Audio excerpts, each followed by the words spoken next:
pangalan ni Jesus, amen. Yan, dahil sa lamig ng panahon, parang feeling ko ang dali matuyo ng lalamunan. Yan. Sabi nga, yung title pala natin ay What's the Good of Prayer? What's the Good of Prayer? Na ano ko to kay Oswald Chambers, yung gumawa ng Atmos for Science na devotional. Ayan, sa 1 Timothy 1-8, ayan yung scripture reading natin. Ayan, verse 1 pala. Verse 1, una sa lahat, ipinapakiusap kong ipanalangin nyo ang lahat ng tao. Ipaabot ninyo sa Diyos ang kahilingan nyo para sa kanila nang may pasasalamat. Verse 2 kayo naman.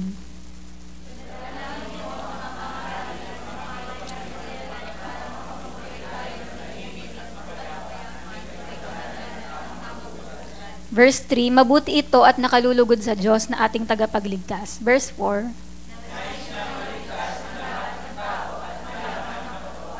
verse 5, sapagkat iisa lang ang Diyos at iisa lang ang tagapamagitan sa Diyos at sa mga tao. Ito'y walang iba, kundi ang taong si Kristo Jesus. Verse 6,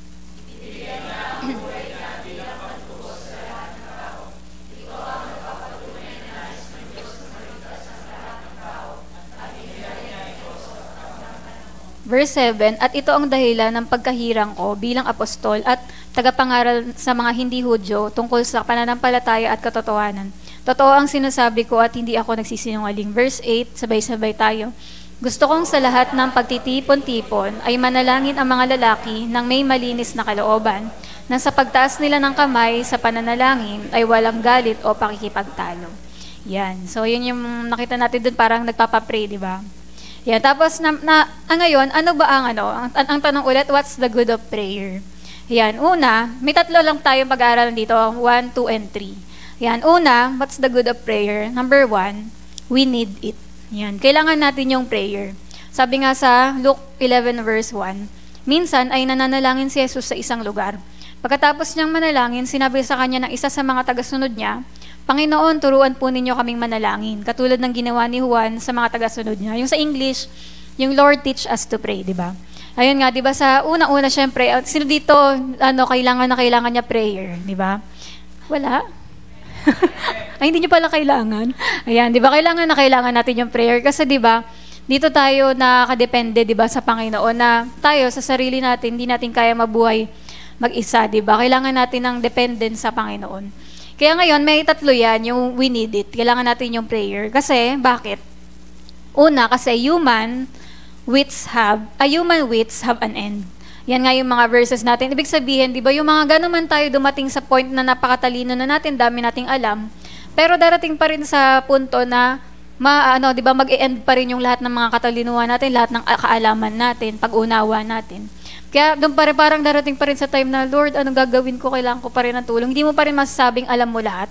Kaya naman lagi ka pa rin magtatanong sa Panginoon, Lord, ano pong kailangan ko gawin, di ba? Ito yung verse na yan, sa Psalms 107:13, tsaka 27-28. Sabi dyan, sa kanilang kagipitan, sila'y tumawag sa Panginoon, at sila'y kanyang iniligtas. Sila'y susuray-suray na parang mga lasing, at hindi na alam ko ano ang gagawin. Sa kanilang kagipitan, tumawag sila sa Panginoon at sila iniligtas niya mula sa kapahamakan. Di ba? Hindi ko lang alam kung naging ganto na kayo o nakakita kayo ng ganto. Yung mga taong sobrang bigat na sila sa problema nila.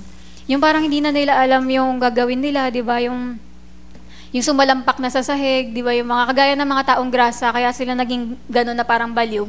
Kasi dumating sila sa point na sobrang nahirapan na sila dun sa problema nila, na feeling nila wala ng solusyon, di ba ganon? Kaya, yung parang yan, hindi naman lasing, pero susuray-suray, parang sobrang, yung habang naglalakad siya, nasan na ako? Dahil kakaisip niya ng problema niya, ganon. Naglalakad, tas iyak ng iyak, di ba? Di niya alam kung nasan na siya, ganon, dahil sobrang aano siya sa problema niya.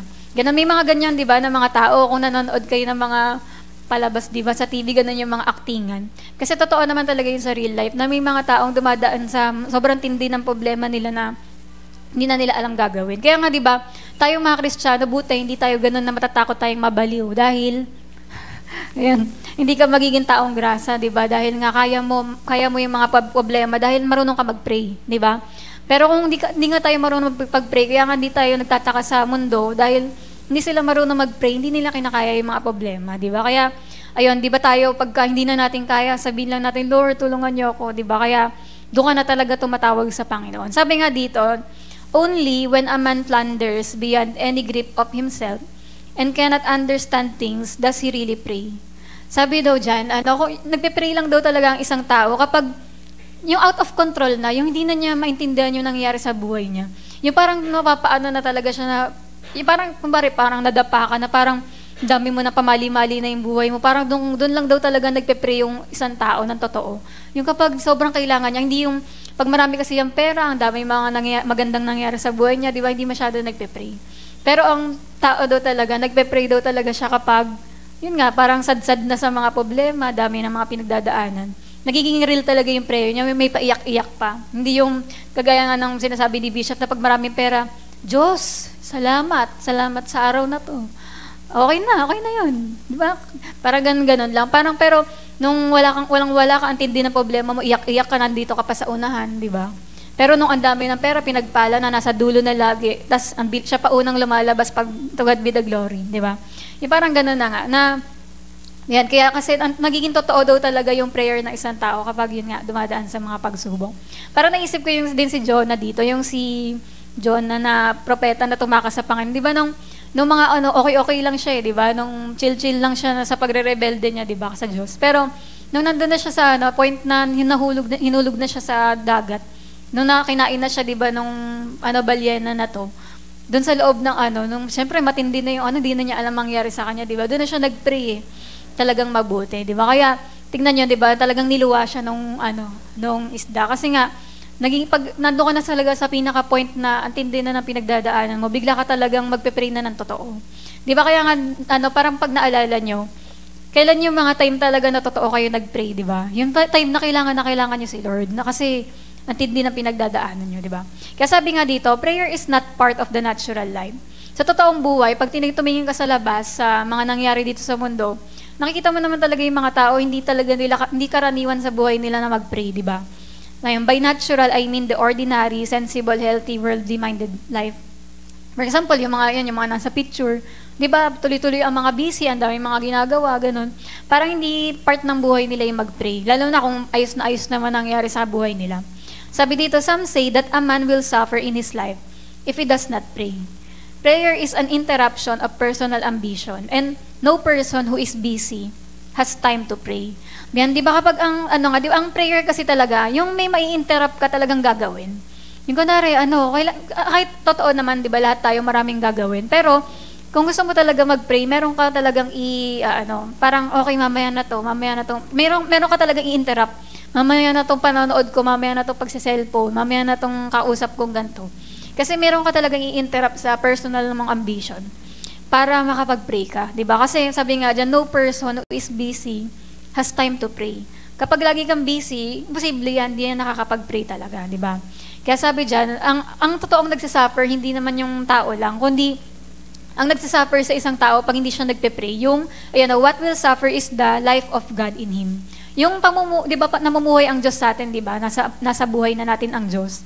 Na kapag hindi tayo nagpe-pray, nagsasuffer yung life of God.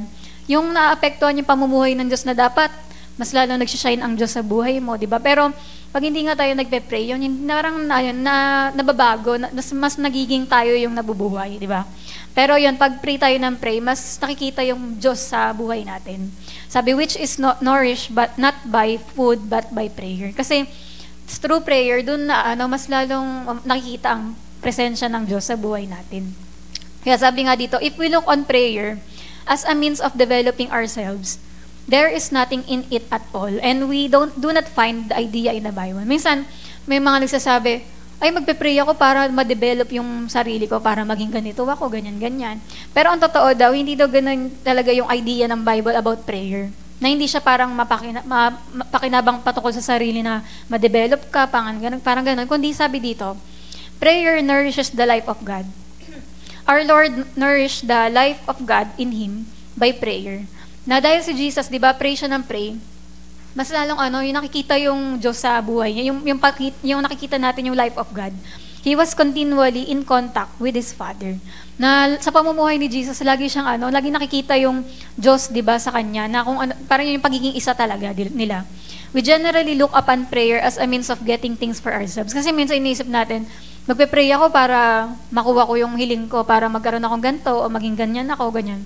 Parang ganun yung iniisip natin madalas. Pero, but the biblical idea of prayer is that God's holiness, purpose, and wise order may be brought about. Pero ang totoong biblical talaga na dahilan ng pagpe-pray dapat natin, yung para yung holiness ng Diyos makuha mo, para yung purpose ng Diyos sa buhay mo mangyari sa'yo, yung wise order o yung perfect will of God, yun talaga yung mangyari sa buhay mo.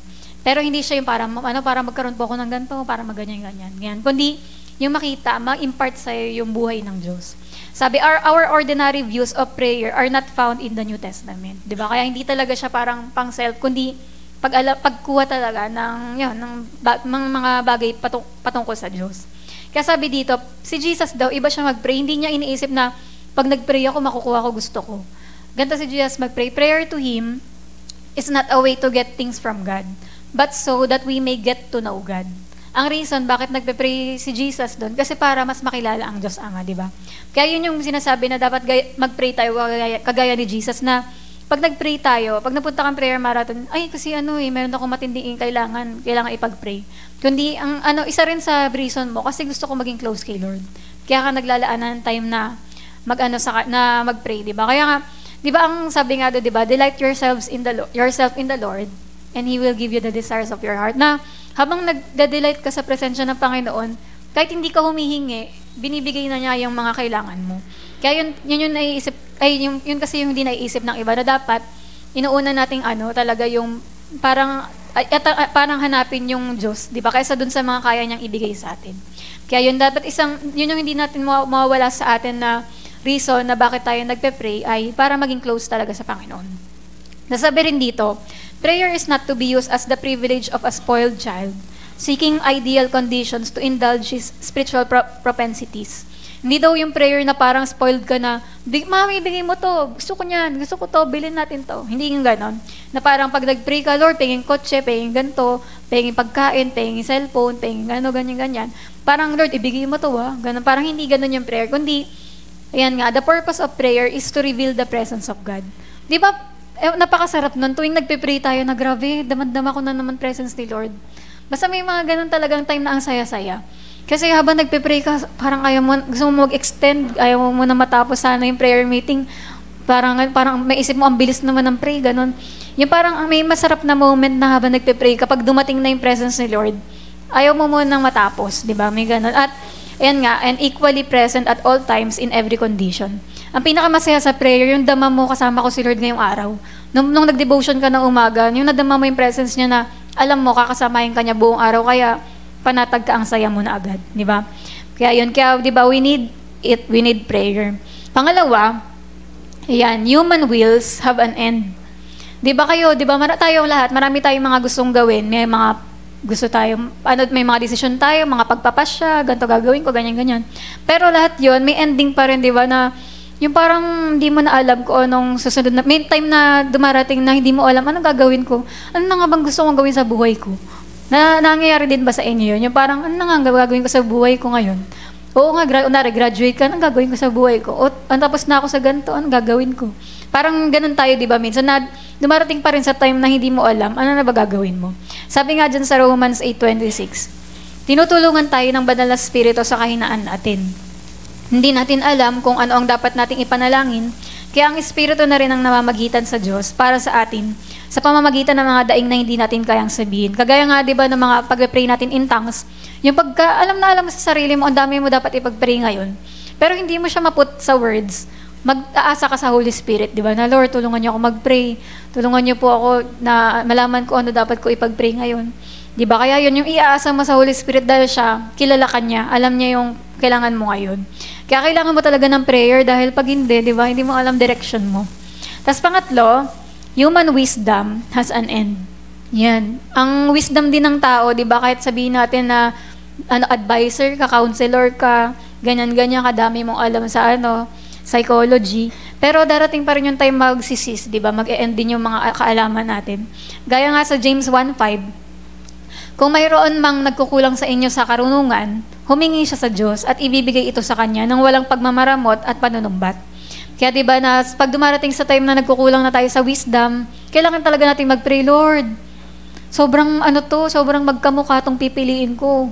Ano po ba ang dapat, yung isa o yung isa, di ba? Parang ganon. Na magpe-pray ka ng wisdom sa Panginoon sa mga desisyon na gagawin mo dahil hindi nga tayo lagi tama, madalas nagkakamali tayo sa mga desisyon, di ba? Kaya kailangan natin mag-pray, di ba? Sabi nga dito, when a man is in real distress, he prays without reasoning. Di ba? Pagka daw sobrang matindi yung pinagdadaan ng isang tao, totoo na yan, mag-pray, hindi na yan, Lord, kasi ganyan. Kundi, Lord, tulungan mo na ako, ganun. He does not think things out. He simply blurts it out. Yung sa Psalm 107:13 nga, di ba? Yung, then they cried out to the Lord in their trouble, and He saved them out of their distresses. Pag may mga matindi ka pinagdadaan na masasabi mo na lang, Lord, tulungan niyo po ako, di ba? Yan, kaya mas nagpe-pray talaga yung mga na-distress, may mga pinagdadaanan. Tapos sabi nga rin dito, doon sa isang gera, yung mga gera ata ng mga World War, ganyan.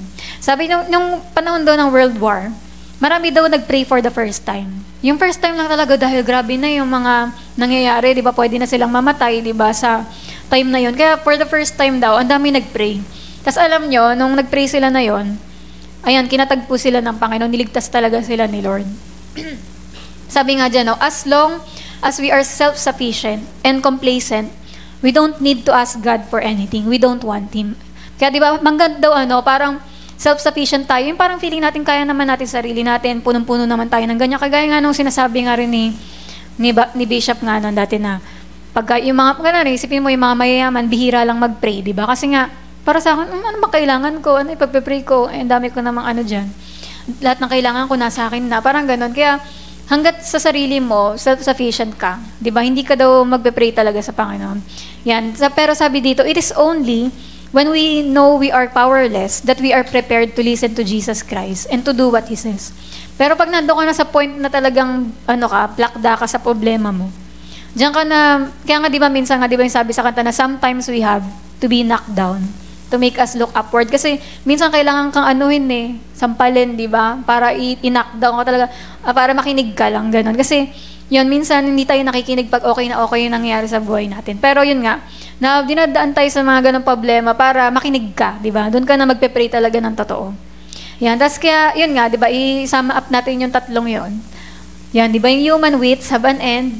Yan, yung will natin, wisdom, lahat yan may ending. Kaya kailangan natin mag-pray, di ba? We need it. Kasi yan, pag ginawa natin lahat yun, yung pagpe-pray natin, di ba? Prayer changes me, di ba? Ang totoo talagang binabago ng prayer ay tayo. Naalala nyo rin, di ba, nung dati, nung hindi pa kayo marunong mag-pray, di ba? Ibang-iba kayo, pero nung natuto na kayo mag-pray, nakita nyo rin yung pagbabago nyo. Na dati hindi ako ganito, ganyan, di ba? Kasi yung buhay, yung life of God nga, nakikita na sa buhay natin. Kaya sabi rin dyan, prayer is not altering things externally, but working wonders within our disposition. Na kapag nag-pray ka, pagtasto mong, pag uwi na natin ng prayer meeting, parang wala naman nagbago sa paligid. Di ba? Parang wala, sa external, sa panlabas, wala naman nagbago. Pero alam mo kung ano nagbago, may nagbago sa loob mo. At pagkatapos mo mag-pray, may nagbago sa loob mo. Parang ganun din, sabi nga, when we pray, things remain the same, but we begin to be different. Ang naging iba na, ikaw na. Kanina, iba ka nung bago ka pumunta dito. Pero after mo mag-pray, iba ka na rin uuwi. Di ba? Ganun. Kaya, parang din daw sa sa taong in love daw. Yung parang, di ba pag in love nga daw, sa paligid, wala naman nagbago sa paligid, pero ang may nagbago sa loob mo, nag-iba yung tibok ng puso mo dun sa tao na yun. Parang ganun daw yung ibig sabihin na sa paligid, okay lang naman. Pero ang may nagbago sa loob mo, ganun. Kaya yun yung number 1. Ano una? We need it, yung prayer. Pangalawa, we must do it. Yan, sa Luke 18:1, yan, ibig sabihin, kailangan natin tong gawin, yung pananalangin. Nagkwento si Jesus sa mga tagasunod niya upang turuan silang laging manalangin at huwag bawala ng pag-asa. Yan. Siyempre, lahat tayo, kaya natin mag-pray, di ba? Una, we must do it if we would know God. Yan. Kung gusto nating makilala ang Panginoon, magpe-pray tayo. Yan. Sabi nga sa Matthew 6:8, huwag niyo silang gayahin dahil alam na ng inyong Ama kung ano ang kailangan niyo bago pa man ninyo ito hingin sa Kanya. Yan. Bakit nga daw tayo mag-pray pa kung alam na naman pala ng Diyos kailangan natin? Di ba kasi may tinatawag din tayong, di ba narinig nyo na yun, yung permissive will tsaka perfect will, di ba? Yung parang term ni Oswald dito, yung God's order o ito yung perfect will of God versus yung God's permissive will, yung pinahintulutan lang ng Diyos pero hindi talaga yun yung pinaka-kalooban niya. Yan, kaya tandaan natin, merong pinagkaiba yung God's order at God's permissive will. Yan, kasi yung God's order, nire-reveal talaga nito yung character niya. Ito talaga yung kalooban niya. Pero yung permissive will, pinapahintulutan na lang niya kahit hindi naman talaga yun yung pinakaplano niya. Yan, kaya sabi nga dyan sa dulo, God has so arranged matters that we are born into His permissive will. And we have to get at His order para daw makabalik tayo dun sa perfect will of God. Meron tayong effort na kailangan gawin. Ayun yung mag-pray. Habang nagpe-pray ka na nagpe-pray, yung hindi kalooban ng Diyos sa buhay mo, nagiging nababago na. Nilalagay ka na niya sa perfect will of God. Yung God's order talaga tinakda niya sa buhay mo. Kaya kailangan mo mag-effort. Di ba? We must do it, yung prayer. Pangalawa, yan, we must do it if we would help men. Yan, kung gusto naman nating maglingkod sa Panginoon sa pamamagitan ng paglilingkod sa mga tao, pati na rin yung, yan, makatulong nga tayo sa iba, kailangan din natin maging prayerful. Sabi nga sa John 14:12-13, sinasabi ko sa inyo ang totoo, ang sumasampalataya sa akin ay makakagawa rin ng mga ginagawa ko. Sabi ni Jesus to, di ba? At higit pa rito ang magagawa niya dahil pupunta na ako sa Ama. At ano man ang hilingin nyo sa aking pangalan, ay gagawin ko upang maparangalan ng Ama sa pamamagitan ko na kanyang anak. Yan, di ba? Yung ibig sabihin nito, yung, di ba kung di ba yung parang nag-iisip ka na, Lord, gusto ko rin makapaglingkod ng ganito, gusto ko rin po makapagturo, kung ano yung mga ministry ni Jesus na nagawa. Sabi niya, di ba, more than pa doon sa nagawa ko yung kaya niyong magawa kasi nasa inyo na yung banal na espiritu ko, di ba? Kaya yon sa atin, di ba, syempre, alam naman natin yung secret ni Jesus, bakit siya powerful sa ministry, di ba? Kasi pray siya na pray. Kaya ganoon din sa atin, na habang pray tayo ng pray, mas lalo tayo naging effective sa mga paglilingkod natin sa Panginoon. Pangatlo, we must do it if we would do God's will. Yan, kailangan mo mag-pray kung gusto mo talaga na malaman yung kalooban ng Diyos, di ba? Sabi nga niyan sa 1 John 5:14-16, at may kapanatagan tayo sa paglapit natin sa Diyos. Dahil naniniwala tayong ibibigay niya sa atin ang anumang hilingin natin ayon sa kanyang kalooban. Siyempre, kapag will ni Lord yung hinihiling natin, bibigay niya talaga yon. Verse 15, at kung alam nating nakikinig sa atin ang Diyos, alam nating tinatanggap na natin ang hinihiling natin sa Kanya. 16, kung nakikita ninyo ang inyong kapatid kay Kristo na gumagawa ng kasalanang hindi hahantong sa espiritual na kamatayan, ipanalangin ninyo siya at bibigyan siya ng Diyos ng buhay. Ito ay para lang sa mga nakagawa ng kasalanang hindi hahantong sa espiritual na kamatayan. May mga kasalanang nagdudulot ng espiritual na kamatayan. Hindi ko sinasabing ipanalangin ninyo ang mga taong nakagawa ng ganitong kasalanan. Gets niyo yun? Puro kasalanan. No? Ayan, pero ang sinasabi dito, yung kapag meron tayong mga kapatid na nagkakasala, pag pinag-pray mo daw sila, di ba, tutulungan sila ng Panginoon na bibigyan sila at bibigyan siya ng Diyos ng buhay. Di ba? Natutulungan siya ni Lord na makaalis doon sa kasalanan. Kaya parang tayo, di ba, ganun, sa mga pag-i-intercede din natin sa iba, parang di ba kapag prayerful tayo, yung ibang tao naapektuhan din. Yan, kaya ibig sabihin itong sum up natin sa point 2 na to, na prayer changes others. Na habang nagpe-pray ka, di ba, binabago ka ni Lord. Ngayon, habang nagpe-pray ka rin, kahit yung ibang mga tao, nababago sila dahil nagpe-pray ka. Di ba? Kaya yung pangalawa, we must do it. Kung gusto natin na nakilala ang Diyos, kung gusto natin makapaglingkod sa Panginoon o sa pamagitan ng mga tao, at if we would do God's will, kung gusto mo magawa yung kalooban ng Panginoon. Kaya yan, di ba, dalawa na, nababago ka ng prayer at nababago ang ibang tao ng prayer mo rin. Pangatlo naman, we can do it. Di ba? Yan. Pangatlo naman, syempre yung prayer na to ay kayang-kaya gawin, di ba? Sabi nga sa James 5:16, kaya nga, ipagtapat ninyo sa isa't isa ang mga kasalanan nyo at ipanalangin ng isa't isa para gumaling kayo. Malaki ang nagagawa ng panalangin ng taong matuwid. Yan. Ngayon, we can do it by number 1, yan, by asking. Sa John 15:7. Yan, di ba alam ko naman sa inyo, lahat kayo naranasan nyo na humingi, di ba? Uy, pengin naman ako ng sandwich mo. Uy, pengin naman ako 5 pesos. Pengin 10. Pengin ganyan. Parang ang dami mo mga experience na humihingi ka, di ba? Pengin 1,000. Ay, parang mga ganon. Kaya sa pagpe-pray din natin, ganon din naman eh. Pag nagpe-pray tayo, nag-ask din tayo na, Lord, humihiling po ako ng ganito, pengi po ng ganito. Yan, di ba? Na sa Panginoon nga, di ba, na gustong-gusto niya na tayo, humihingi tayo sa Kanya. Di ba? Kasi ibig sabihin, ganun ka nagtitiwala sa Kanya. Kaya yung Ayun, tas yun nga, sabi nga dito sa John 15:7, di ba, yung kung mananatili kayo sa akin at ang mga salita ko ay mananatili sa inyo, ipagkakaloob ko ang ano mang hilingin nyo. Di ba yung sa English kasi to, yung abide in me and abide in my words, ibig sabihin ng abide, yung parang yung sinasabi kunwari, sa puno, sa sanga. Connected siya yung puno dun, yung sanga dun sa puno. Kaya dadaloy talaga sa kanya yung nutrients, di ba? Parang sa atin din, habang nakadikit tayo sa Panginoon, lahat ng mga pagpapala dadaloy lang sa buhay mo. Hindi mo na, di ba sabi nga doon, hindi na kailangan umiri nung branch na, para para lumabas yung apple, lumabas yung orange, ganyan-ganyan. Kundi, habang nakakonekta lang, yan, biglang parang, nag-iingay na yung puno namin, nag-iirihan na. Di ba, hindi ganun. Kundi, alam mo yun, parang magugulat ka na lang, panahon na ng mangga, ang dami. Yun, kasi habang nakakonekta yung sanga, magkakaroon talaga siya ng bunga.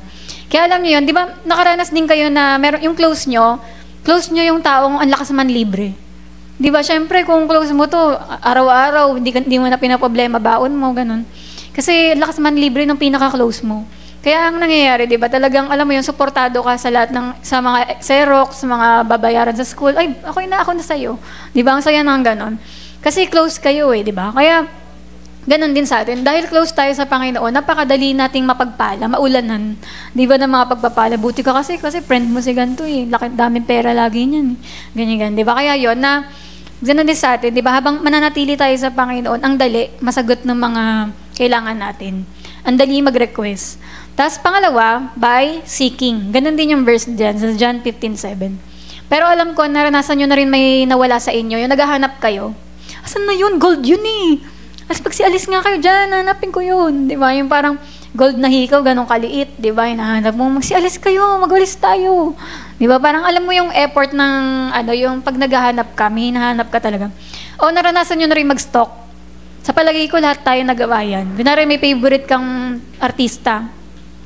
Hanapin mo lahat, FB, Twitter, IG niya.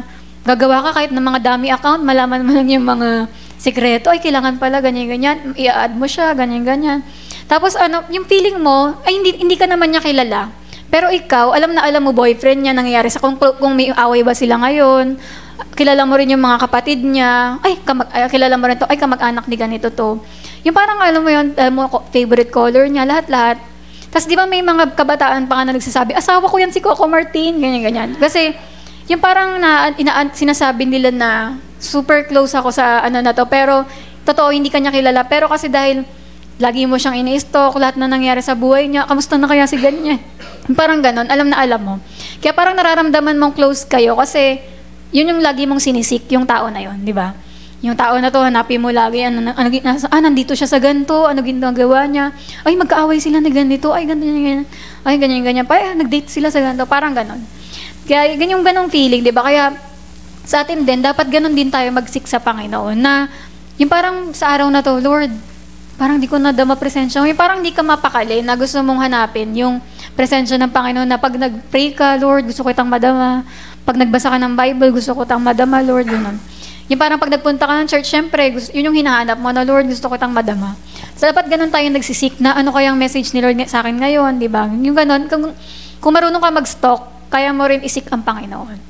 Kasi ganun yun Ayan, tapos kaya diba, syempre, and when we seek Him, we will find Him. Kaya kailangan talaga ganun tayo na, asan ang Panginoon? Nandito pa ba si Lord sa buhay ko?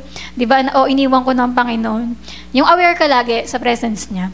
Diba yun talaga yung ginagawa naman ng, ganun yung prayer, yung parang basta aware ka na, Lord, kunwari sasakay kang jeep, Lord, samahan niyo po ako sa pagsakay kong jeep, nawa po, may space. Diba, sana po makasakay po ako agad, ganyan-ganyan. Yung parang kunwari may pupuntahan ka, parang lagi kang nakikipag-usap kay Lord. Yung parang aware ka lagi sa presence niya.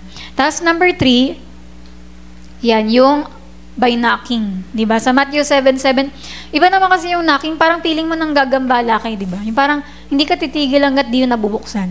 Di ba maingay kumatok? Pero ang feeling ko dito sa knocking, yung parang faith confession na, in Jesus' name akin na to, in Jesus' name magaling na ako. Yung parang, yung parang kiniklaim mo na talaga na sa'yo. Yung parang knocking kasi, di ba, parang nag-aano ka talaga na hindi ka titigil, na hindi mo makuha yun. Parang ganon. Yung mga tingin ko, parang mga warfare prayers, mga faith confession talaga na powerful, di ba? Yung ganyan. Kaya sabi nga, di ba, sa Matthew 7:7, Humingi kayo sa Diyos at bibigyan kayo. Anong inihingi nyo? Sinabi na nga ni Lord, bibigyan niya kayo, di ba? According yan, kung gusto ng Panginoon yan, bibigay niya yan sa'yo. Hanapin nyo siya, hinapin nyo sa Kanya ang hinahanap nyo at makikita nyo. Kumatok kayo sa Kanya at pagbubuksan kayo. Di ba kaya sabi nga doon sa nabasa ko, lahat talaga ng prayer, sinasagot ni Lord. May answer siya. Di ba may alam naman natin yun, ang sagot ni Lord ay 3, di ba? Yes, no, wait. 3 ba? O 4 na? Ayan. Yes, no, wait. Yun, di ba? Kaya yun nga, parang dito, na lahat, ibig sabihin, lahat talaga ng prayers dumadaan sa Panginoon. Ibig sabihin, pinapakinggan niya talaga lahat ng mga panalangin natin. Hindi yung kagaya ng iba na pag-aadabugan ka lang ng pinto. Kundi sabi niya, pagbubuksan ko kayo, pag kumatok kayo. Di ba? Kaya, kailangan talaga ganun ka-strong na Pero saan kayo malakas kumatok? Di ba sa bahay nyo? Ano ba? Buksan nyo na. Pero pag sa ibang bahay, tao po, di ba medyo may paggalang ka naman. Pero pag may andin na pa ako dito. Ayan. Sinisipa mo na yung kasi bahay nyo yun eh. Yeah, parang kunwari, dahil familiar ka rin, di ba, sa Panginoon, alam ko, akin to eh. Parang kapag may alam kang sa'yo yun, sinabi yun sa Word of God, matapang kang hilingin yun, Lord, akin to.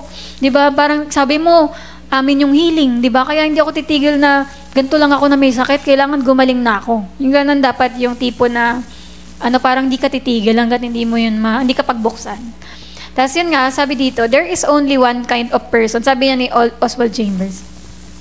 There is only one kind of person who can really pray. Yan. Ayun daw that is the childlike saint, the simple, the stupid, supernatural child of God. Sabi niya, I do mean stupid. Di ba? Ang totoo daw talaga na taong nakakapag-pray yung childlike, yung parang bata na, kunwari sila, siya nga yung mga pamangkin ko. Pag umihiling ka mo, ganyan ka lang makahingi, feeling mo talaga kaya namin bigay yan. Mami, gusto ko tong bike ka. Mami, gusto ko tong ganyan. Parang kung makasabi ng papabili niya.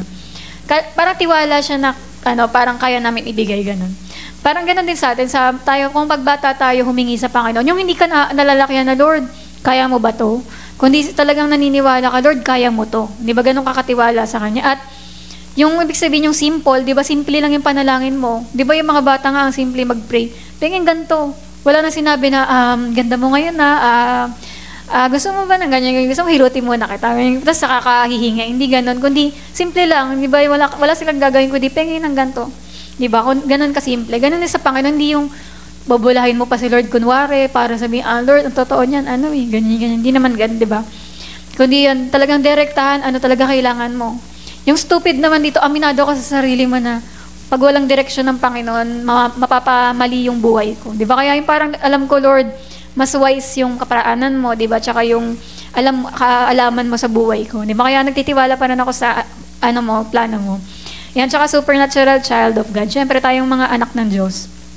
Yan, kaya yon. Kaya kailangan din, siyempre, childlike din tayo. At sabi nga dito, prayer, ito na yung sum up na tong 3. Prayer alters circumstances through me. Na kapag nag-ask ka, seek and knock, di ba? Mababago na yung mga sitwasyon sa buhay mo. Kasi, yun nga, dahil through prayer. Kaya, syempre, we can do it, di ba? Ayan. At sabi nga dito, it is not so so true that prayer changes things. Hindi totoo yun masyado. Kasi ang totoo as that prayer changes us and then we change things. Dahil nga binago na tayo, ngayon, nababago na rin yung yung pamumuhay natin, yung sa paligid natin. Tapos sabi rin dito, the secret of Christian quietness is not indifference. Hindi magiging tahimik buhay mo dahil sa wala kang pake. Wala kang pake dyan sa mga balita, wala kang pake dito sa mga Para hindi magiging tahimik buhay mo pag wala kang pake. Kundi, but the knowledge, ang totoong magbibigay sa'yo ng quietness, yan, the knowledge that God is my Father, He loves me, I shall never think of anything He will forget, and when worry becomes an impossibility. Yung magkakaroon ka talaga ng quietness o peace sa buhay mo, kapag alam mong, yung Diyos ko, tatay ko siya, provider ko siya, mahal niya ako. Tsaka walang malilimutan ng Diyos, di ba? Tingin niyo ba may nalilimutan si Lord? Kaya iniisip mo yung mga inaalala kong to, hindi nalimutan ni Lord yun. Kaya siya nabahala doon. Kaya kung ganun yung iniisip mo daw, hindi ka mag-aalala kasi alam na ni Lord lahat di ba? At sabi nga, God answers prayer on the ground of redemption. Pag iniisip nyo, sasagutin siguro ni Lord prayer ko kasi nag-fasting ako. Kasi nag-supper ako, may mga ginawa akong sacrifice. Kasi nag-devotion ako ngayon, kaya sasagutin niya prayer ko. Tingin nyo, ganun yung mga iniisip natin para sagutin ni Lord prayer natin. Hindi. ang ground lang, bakit sinasagot ni Lord prayer natin? Kasi dahil sa redemption, dahil sa ginawa ni Jesus sa krus. Kaya sabi dyan, let us never forget that our prayers are heard not because we are in earnest, not because we suffer, but because Jesus suffered. Di ba? Sinasagot prayer natin hindi dahil, yun nga, na taimtim ka manalangin, kundi dahil nasa iyo si Jesus, na kay Jesus ka. Di ba? Kaya, dahil nasa iyo si Jesus, nasa iyo yung favor ng Diyos. Di ba? Kaya every time na magpe-pray ka, alam mo sasagutin ka ng Panginoon dahil nga sa ginawa ni Jesus sa krus para sa atin. Yan, sabi nga, because our Lord Jesus Christ went through the depths of agony to the last ebb in the Garden of Gethsemane. Because He went through Calvary, we have boldness to enter the holiest. Di ba yung sa kortina nga, nahapak yun? Meaning, pwede na tayo manalangin. Kaya tayo, tandaan nyo, lahat ng mga prayers natin nasasagot dahil sa may Jesus tayo, na kay Jesus tayo. Kaya yun yung maging assurance pa rin natin na talagang alam natin, Lord, na kapag humiling po ako sa'yo, alam ko may favor ako dahil na kay Jesus po ako. Ayun lang, ano nga yung tatlo na yun? Una, we need prayer, di ba? We need it. Ano sa sunod? Pangalawa, we must do it. At pangatlo, we can do it. Di ba? Kaya naman, yan, mag-pray tayo na mag-pray dahil gustong-gusto ng Panginoon na pakinggan tayo at sagutin yung mga prayer natin.